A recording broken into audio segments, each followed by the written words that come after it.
Real నెంబర్స్లో ఒక question అందరూ √5 √2 prove చేయమంటే ఈజీగా చేసేస్తారు.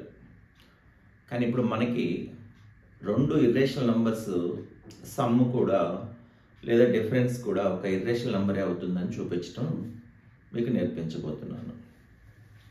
Suppose √5 plus √3. సో ఒక సైడ్ రాస్తాను.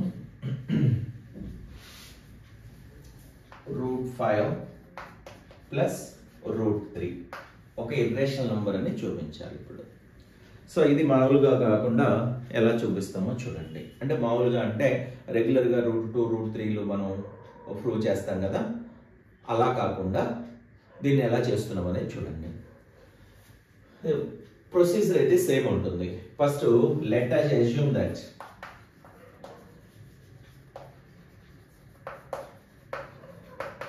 √5 plus √3 is a rational number. So rational number అని అనుకుందాం. మరి రేషనల్ నెంబర్ దేన్నైనా సరే మనం p/q ఫామ్ లో రాసుకోవచ్చు కదా. p, q any numbers and which are coprimes అని అంటాం. So √5 plus √3 is equal to p/q. ఇంక ఇక్కడ మనకు తెలిసిందే q is not equal to 0 and p, q are coprimes అని.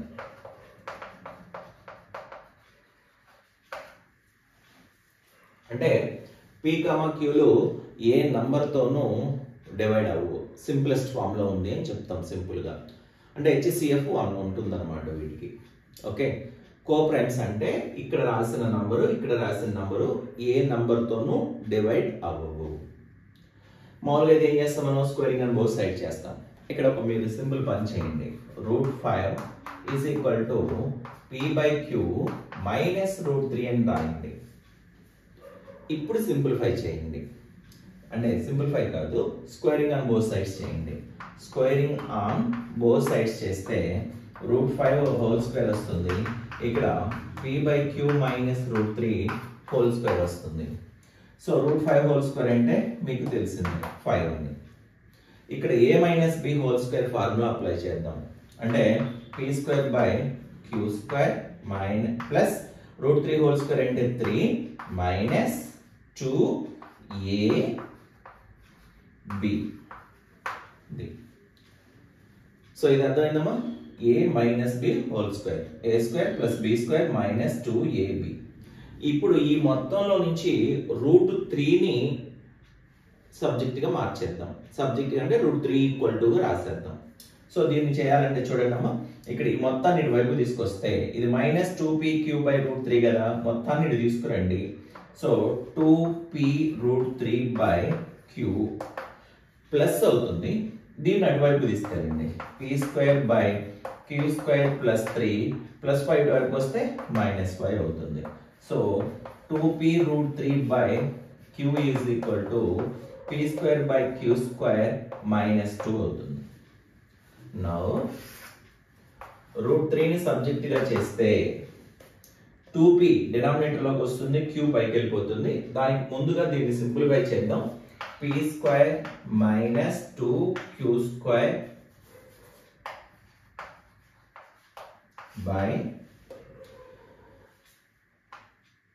q². ఇది 2p/q అలాగే ఉంటుంది. అంటే ఇంతవరకు సింప్లిఫై చేశాను, దీన్ని ఏం కదిలించలేదు. ఇప్పుడు √3 ఈక్వల్ టు రాయండి. √3 equal to p² minus 2q²/q². ఈ q ఇటువైపు వెళ్తే ఇంటూ q అవుతుంది. ఈ 2p కిందకు వస్తుంది. సో ఫైనల్ గా √3 is equal to p²q minus 2q³/2pq². So మీరు మెయిన్ ఇంపార్టెంట్ ఈ ఒక్కటే గుర్తుపెట్టుకోవాలి, మిగతాదంతా యాజ్ ఇట్ ఈజ్ గా మనం చేసేస్తాం. సో చేసినప్పుడు ఏం జరుగుతుంది, √3 ఈక్వల్ టు ఇలా వచ్చింది మనకి. నౌ √3 అంటేనేమో వీ నో దట్ ఏం తెలుసు మనకి, root 3 is an irrational number.